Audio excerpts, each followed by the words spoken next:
নমস্কার,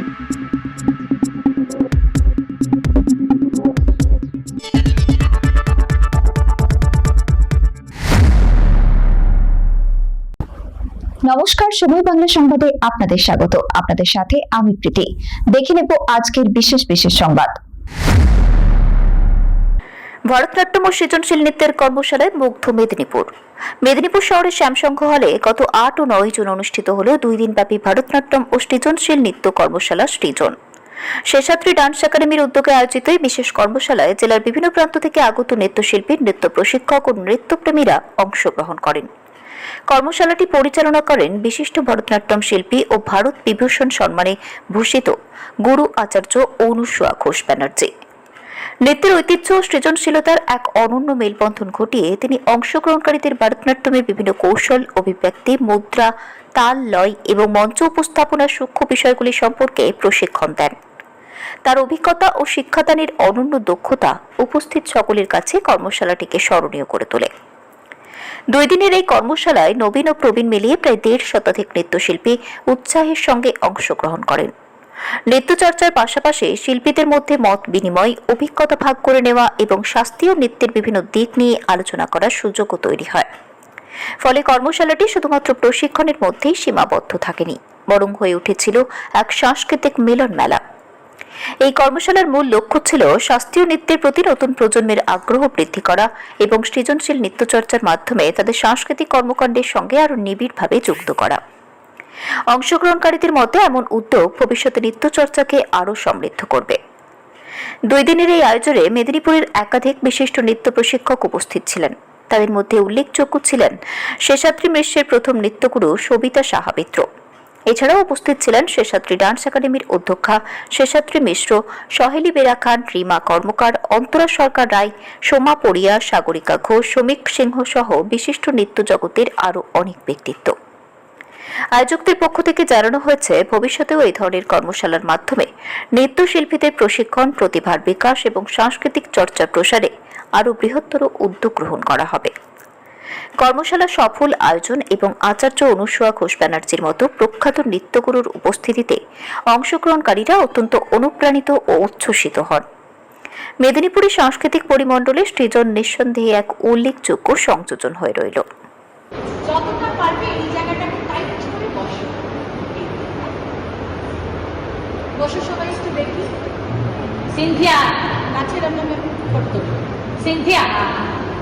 বসো।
অনুষা ম্যাডামকে পেয়েছি। অনুষা শুধু একজন মানে নৃত্যশিল্পী বা নৃত্য শিক্ষিকা নয়, এবং মেদিনীপুরের সঙ্গে ওতপ্রোতভাবে জড়িয়ে আছেন সেই ছোটবেলা থেকে। আজ আমরা অনুষাদির কাছ থেকে শুনে নেব বেশ কিছু কথা, অজানা কথা, যেগুলো অনেকেই জানেন না। অনুষাদি, কেমন লাগছে মেদিনীপুর? মেদিনীপুরে এসে সবসময়ই ভালো লাগে। আর মেদিনীপুরটা আমার, যেরকম তুমি বললে যে অজানা জায়গা নয়। আর সবচেয়ে বড় কথা হচ্ছে যে পৃথিবীর অনেক দিকেতে অনেক জায়গায় অনেক ছেলে মেয়েদেরকে নিয়ে কাজ করেছি, কিন্তু Medinipur has a special space in my heart. মানে কোথায় একটা অন্তরে হ্যাঁ, তার অন্তরে প্রথম কথা হচ্ছে আমার বাবা, কারণ হি ইজ ফ্রম মেদিনীপুর। আর দ্বিতীয় কথা হচ্ছে আমার ছোটবেলাটা ভীষণ এখানেতে, মানে আমাদের এটা ম্যান্ডেটরি ছিল, ছুটি হলে সামার ভ্যাকেশনটা এখানে আসতে হবে আর উইন্টারটা এখানে আসতে হবে। এবং সেখানেতে অরুণ কাকুর, মানে অরুণ মাইতি, বাসুদেব কাকুর, সব বাবার বন্ধুরা, বাবার পুরনো মণিমেলার লোকজনরা, মেদিনীপুরের জয়ন্ত জেঠুরা, এখানকার সমস্ত ধরনের আর্টিস্টের যে জগৎটা, সেটা খুব সুন্দর বাবা ছোটবেলা থেকে পরিচয় করে দিয়েছিল। তাই আমার কাছে মেদিনীপুরে সেটা আমি একভাবে মেদিনীপুরকে দেখেছি। পরবর্তীকালে যখন আমি শিক্ষিকা হিসেবে এলাম, যখন ছেলেমেয়েরা এগুলো শিখলো, তখন দেখলাম আরেকটা রূপ মানে আমাদের ইনস্টিটিউশনে, যে যেটা সবচেয়ে বলাটা খুব প্রয়োজন, যে Medinipur is a house of talented people. এবং সেটা নাচ হোক, গান হোক, ছবি আঁকা হোক, আবৃত্তি হোক, মানে হিন্দিতে বলে ফুটফুটকে ভরা হওয়া, ঠিক সেরকম ট্যালেন্টের একটা পাওয়ার হাউস এখানেতে। আর এদেরকে আলাদা করে বোঝাতে হয় না যে নাচ জিনিসটা কি বা কিরকম ভাবে তারা, মানে আমার শেখানোটা ভীষণ এনজয়। আপনারা সবাই এতক্ষণ শুনলেন অনুষাদি কি বললেন। ওনার অন্তরে টান, হৃদয়ের টান মেদিনীপুর শহরের সঙ্গে রয়েছে। এবং শুধু তাই না, একজন নৃত্যশিল্পী, একজন নৃত্যগুরু হিসেবে উনি মেদিনীপুরে বহুবার এসেছেন। আমি নিজেই আগে তার ইন্টারভিউ নিয়েছি। তো তার সঙ্গে আরো কিছু কথা আমার যেগুলো জানা, আমি একটু প্রয়াগ করে গেছি ঠিক কিনা। জিতেন্দ্রনাথ দে, মানে জিতুদাদের সঙ্গে আমাদের একটা চিত্রাদের সাথে খুবই ভালো সম্পর্ক। মানে আমার রমাপ্রসাদ, মানে কাচ্চুদা বলে সবাই চিনত মেদিনীপুরেতে, তো আমার পিস্তত দাদার বন্ধু।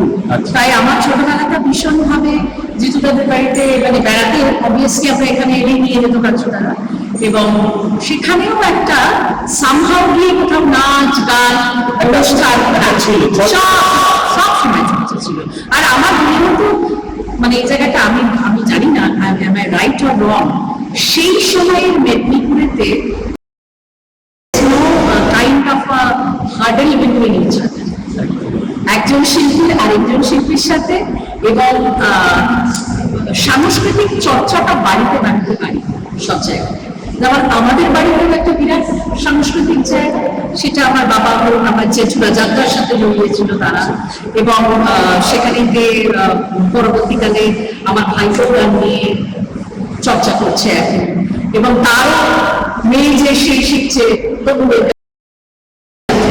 তো সুতরাং পরিবার থেকে বাইরে এটা আমি সবসময় দেখতাম there was no competition, আর কম্পিটিশন থাকলে ভীষণ পজিটিভ কম্পিটিশন। আচ্ছা, তাহলে সেখানে দিদির কথা অনুযায়ী ওই সময় একটা আলাদা আবহাওয়া ছিল, পরিবেশ ছিল। এখন কি মনে হয় কিছু পরিবর্তন ঘটেছে? অনেক পরিবর্তন ঘটেছে, সেটা হলে আরেকটা ইন্টারভিউ দিতে হবে আমাকে। আমি শুধু এইটুকুই বলবো যে সেই সময় ছিল যে আমি বাসুদেব কাকুর ওখানেতেও আমি কাজ করেছি, বাবা নিয়ে গেছে, অরুণ জেঠুর সাথে, তরুণ প্রধানের সাথেও আমি কাজ করেছি, কাজলদার সাথেও আমি কাজ করেছি। প্রথম আফ্রিকা কবিতার সাথে রূপায়ণ আমারই করা কাজলদার সাথে, এবং কাজলদা চলে যাওয়ার পর ওই চ্যাপ্টারটা আফ্রিকা আমি আর কোনোদিন করি, কারণ এগুলো এক একজনের সাথে এক একটা বন্ধ নয়, সেটা করা যায়। এই এক্সচেঞ্জটা এখন বন্ধ হয়ে গেছে। এটা একটা জিনিস আমরা বুঝলাম যে বেশ কিছু মানুষের সঙ্গে তার সম্পর্ক ছিল, যাদের সঙ্গে নানান অনুষ্ঠান করতেন। আচ্ছা, এই ক্ষেত্রে চলে যাওয়ার কথা যখন এলো তখন একটা কথা না বললেই নয়, রাজীব খান আমাদের সবার খুব প্রিয়, ওটা মেদিনীপুর শহরের মানুষের কাছে প্রিয়, আপনার একজন প্রিয় ছাত্র, প্রিয় ছেলে। তো রাজীবের চলে যাওয়াটা আপনার কাছে কতটা বেদনা? আসলে বেদনার তো পরিমাপ হয় না। আর রাজীব আমার ছাত্র কম, ছেলে বেশি। কারণ রাজীবই একমাত্র, মানে অনেকেই শিখছে আমার পরিবারে গৃহস্থ থেকে শিক্ষা যা বলে সেটা রাজীবই 6 বছর ছিল। তাই কলকাতা শহরে অনেকেই জানে যে রাজীবই আমার ভাই, ছোট ভাই। আমার বড় ভাই সবসময় থাকতো না, তাই আমাদের যাদবপুর এলাকা বা আমার আত্মীয় স্বজন মহলে রাজীবই আমাদের রয়েছে সেই জায়গাটা।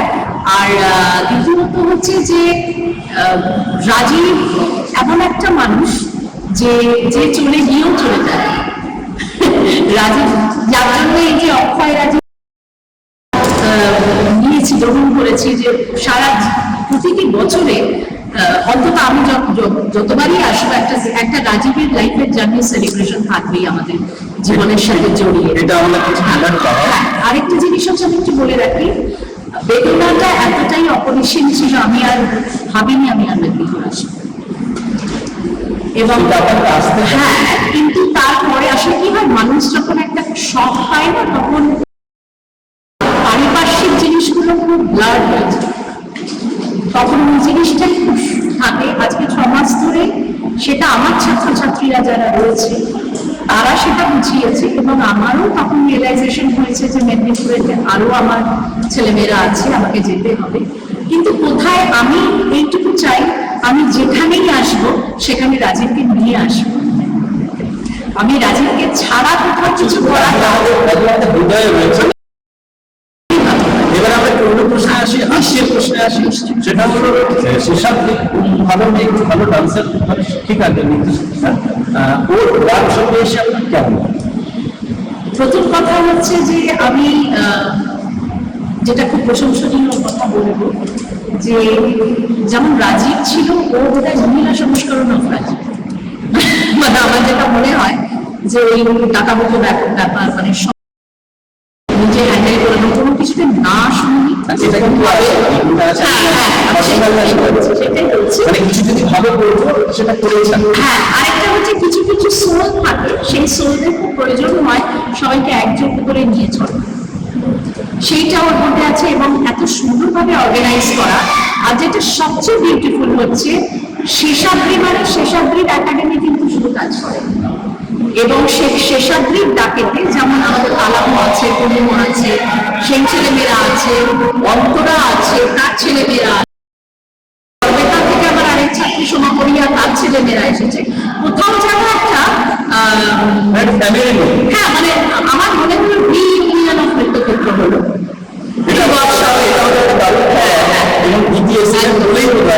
এটা সম্ভব হচ্ছে, এত মানুষ, এত শিক্ষিকা বা নৃত্য যারা শিখছে তা সবাই এবং খুব সুন্দরভাবে somehow she has dedicated ওর জার্নিটাকে, এবং ছেলে মেয়েদেরকে সুন্দর তৈরি করছে। এবং আপনার এই দুদিন যে নৃত্য শিক্ষণ হলো তাতে কি টাইপের ডান্স শেখানো? আমি বলি, দুদিনের সময়টা তো অনেকটা সময় না। আগে আমরা যেমন রাজীবের ওখানে আমি যে কাম করতাম, অন্তত আমার 3 দিন একটা সময় থাকতো, 3 দিন 4 দিন, আর আমরা একটা কালমিনেশন করতে পারতাম, যে একটা জেলা পরিষদে তারপরে কিছু করে বা এরকম। কিন্তু এবারেরটা না, আমি ওইটা আমরা ভাবিনি, কারণ আমাদের এখন কোথায় আমরা না সবাই স্টেজে ফিরতে একটু টাইম নিয়ে ফিরছি, স্টেজে ফিরছি, অন্তত আমি আমার ব্যক্তিগত আমার একটু সময় লাগছে যে সেই জায়গাটা স্টেজেতে আসাটা। ডেফিনেটলি আসবো, শিগগিরই আসছি। 15 জুন কলকাতাতে আসছি আমরা সবাই, আবার কলকাতাতে অক্ষয় রাজীব হচ্ছে, তালানি শুরু করছে সেটা, তারপরে সবাই ওরা করছে। আর আরেক যেটা আমরা করেছি যে 3টে স্টেজ ছিল বাচ্চাদের, একদম ছোটদের, তাদের ছোটদের মতো করে ভারতনাট্যমের আঙ্গিকে আয়তনে সহচরী হয়েছে। আর আমি আমার ছোটবেলাটা ফিরে পেলাম ওদের সাথে করে, কারণ আমি এখন এই এজ গ্রুপের বাচ্চাদের শেখাই না। আর তার মিডল এজটা যেটা হলো তাদের একটা শ্লোকাঞ্জলি হলো, যেখানে একদম শুরু করে গণেশ থেকে সরস্বতী, নটরাজ, ব্রহ্মা, সবাইকে অঞ্জলি দিয়ে, হ্যাঁ, এবং সিনিয়ররা যারা করছে তারা আমারই গঙ্গা কবুতরম রচনা, সেই গঙ্গার উপরে তার একটা আচ্ছা, এই দুদিনের জন্য শুধু নয়, দুদিনের জন্য এসেছেন বলে বলছি না, আপনারা আগামী দিন আবার আসবেন, আপনাকে আসতে হবে। কিন্তু এখন যারা নাচ ডান্স শিখছে, ক্লাসিক্যাল হোক বা আদার্স, আপনি তাদেরকে কি বার্তা দেবেন? আমার দু তিনটে বার্তা আছে, আর আমি খুব স্পষ্টবাদী, শুনতে হয়তো খারাপ লাগতে পারে, বাট আমি যেটা মনে করি, যেটা আমার ভীষণ স্পষ্টবাদী, তো তাই আমার তাই হয়তো আমি একটা কথাই সবচেয়ে প্রথমে বলবো, নিজেদের হিংসা বিদ্বেষ সমস্ত ভুলে একসাথে সবাই কাজ করে। শিল্প ভাগ হতে দেয়, শিল্প মেলায়, শিল্পের মেন জিনিসই হচ্ছে সবাইকে মেলানো। আর দ্বিতীয় কথা হচ্ছে যে অ্যারিস্টটলের একটা কথা আছে, আর্টস ফর দ্য আর্টস সেক, শিল্পটা শিল্পের উদ্দেশ্যে, এটাই হচ্ছে মোটা কথা। এবং প্রকৃত শিল্প কি সেটা খুঁজে নেওয়ার চেষ্টা করো, আর যদি মনে হয় খুঁজে পাচ্ছি না, তাহলে প্রকৃত শিল্পী যারা আসে তাদের সম্মান দিয়ে সবাই এসে তাদের কাছে জানো প্রকৃত শিল্পী। কত সুন্দর আমরা কথা, এটা আমার মনে হয়, এটা আর এক্সচেঞ্জ করো, নিজেদের মধ্যে এক্সচেঞ্জ করো। কোনো না কোনো সময় সবাই একটা ইনস্টিটিউশনের, সবাই যে যেখানে আছে, আমি নৃত্যক্ষেত্র বলে বলছি না, এটা সামগ্রিকভাবে বলছি, কোথায় বড় হবার পর সবার নিজের আইডেন্টিটি হয়, প্রতিষ্ঠান হয়, সবকিছুই হয়, কিন্তু কোথাও যখন সুপ্রিম রুট হেড আসে, তখন আমার মনে হয় সবাই মিলে একসাথে করলে এই যে আনন্দটা দুদিনের হলো, আমি শিওর যে অন্তরা সেই এনার্জি নিয়ে সারা বছরটা চালাতে পারবে, তোমরাও সেটা পারবে নানাবেতে, সেসব কেউ সেটা পারবে। আমার কাজ হচ্ছে এনার্জি দেওয়া, অক্সিজেন। পরিষ্কার হলো সেটা হচ্ছে যে দিদি আসাটা এদের কাছে একটা এক্সট্রা পাওয়া, উপরি পাওয়া, এবং এই পাওয়া নিয়ে ওরা সারা বছর ধরে কাজ করতে পারবে। দিদিকে বলার কিছু নেই, দিদির কাছে আবেদন করবো নেতৃত্বের জন্য, দিদিকে আমরা প্রতি বছর এরকম ভাবে পাই, এবং তার কাছ থেকে ছেলেমেয়েরা অনেক কিছু শিখতে পারবে। আমাদের হ্যাঁ, আমার 14 বছর ধরে কিন্তু প্রতি জুনই মোরালেস মেথিকে করেছি। আমি আসি, জানি না কি হবে, হয়তো আর 2-3 বছরের মধ্যে যদি ওয়েস্ট বেঙ্গলে আমি ফিরি, তাহলে ডেফিনেটলি মেদিনীপুর আমার মানে ভীষণভাবে আমার সাথে জড়িয়ে আছে, আমি জানি। শেষাদ্রি চুপচাপ বসে আছে, কিছু বলছে না, শেষাদ্রি যাবো। আমরা এতক্ষণ আপনারা দিদির কথা তো শুনলেন, কিন্তু দিদি আজকে যার বিশেষ আপ্যায়নে এসছে না, শেষাদ্রি, আমরা শেষাদ্রির কাছ থেকে শুনলাম দু এক কথা। আমরা এবার সরাসরি শেষাদ্রির কাছে চলে যাবো। আমার প্রিয় মানুষ এবং ভালো মানুষ, ভালো শিক্ষিত একজন, আর ভালো মনের মানুষ, তাই শেষাদ্রি ডাকলে আমরাও কাজে করার চেষ্টা করি। শেষাদ্রির কাছ থেকে জেনে এই দুদিন ধরে যে ওয়ার্কশপ হলো, সেই ওয়ার্কশপের অভিজ্ঞতা নমস্কার, দিদিমণি এখানে এসেছেন আজকে, এটাতে আমরা দিদি প্রত্যেক বছর মেদিনীপুর আসে, এটা আমরা যারা ওনার ছাত্রী বা ছাত্র সকলেই জানে। তো আজকে যে দিদিমণি আমাদের দুদিন যা শিখিয়েছেন, এটা আমাদের সারা বছরের একটা বুস্ট হয়ে গেল। হ্যাঁ, সারা জীবন তো আছেই, শুধুমাত্র দিদিমণি আমাদের সাথে প্র্যাকটিক্যাল এসেছে করেন তা কিন্তু নয়, প্রত্যেক সপ্তাহে আমাদের সাথে অনলাইনে কিন্তু আমাদের যোগাযোগ থাকে। কারণ আমরা যদি দিদিমণির কাছে না থাকি, আমরা যত বড়ই হই না কেন, আমার মনে হয় যে আমাদের গার্জেন যেমন বাবা মা থাকে, রাত হলেও 10টা বাজে মা একটু আসছে দেরি হচ্ছে বা কিছু কারণটা বলে দেওয়া হয়, সেরকম দিদিমণিও আমাদের না একদম শুধু অনুসরণ দিদিমণি নয়, আমরা যাদের কাছে আমরা শিখেছি সঙ্গীতা দিদিমণি, তাদের কাছেও আমরা কৃতজ্ঞ। এবং আমি যাদের কাছে শিখেছি, মানে আমার ব্যক্তিগত বলবো, অদিতি চক্রবর্তী, রিকি চক্রবর্তী, ওনাদের সকলের কাছে রাখা বিভিন্ন স্টাইল সম্বন্ধে যারা বা সেটাও শেখা, মানে শিখতে গেলে তো ছোট বড় হয় না, অনেক সময় অনেক স্টুডেন্টদের থেকেও শিখতে হয়। আর মানে তারা হয়তো বললো যে দিদি এইটা কিরকম, এটা কি করা যেতে পারে, না খুব সুন্দর, শেখাটা মানে একসাথে হলে খুব ভালো হয়। এই দুদিনের অভিজ্ঞতা এইভাবেই হলো, কারণ আমরা সব গুরু বোনরা একসাথে হতে পেরেছি।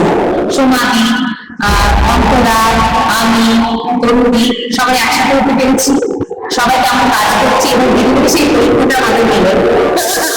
আমি খুব টেনশনে ছিলাম, ছাত্রছাত্রী রেডি করছি, এটাও তো একটা ব্যাপার, কারণ আমাদের কাছে এটা একটা এক্সাম।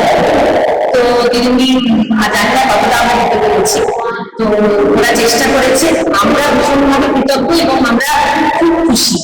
তো আমরা তো বছরের বছর চাইবো দিদি এখানে আসুন, আমাদের মাথার উপরে একজন আছেন আমরা সবসময় জানি, এবং প্রত্যেক বছর যেন আমরা এইভাবেই দিদিকে পেয়ে থাকি। আমরা ওদের কাছে শুনলাম দিদির মুখে বিশ্বাস আগামী আরো ইচ্ছা তিনি মহিলা চলবে।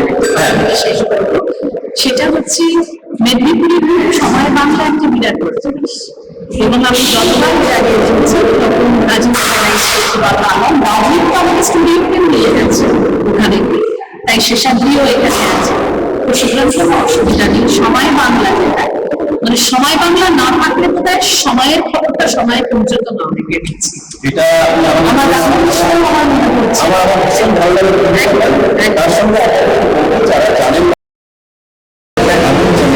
যেখানে 24 ঘন্টা আমরা সাংস্কৃতিক অনুষ্ঠান করি, এবং মেদিনীপুর শহর তথা জেলা কিন্তু সাংস্কৃতিক অনুষ্ঠান, আর বেশিরভাগ আমরা সম্প্রচার করি মানুষের ভালো। দিদি অনেক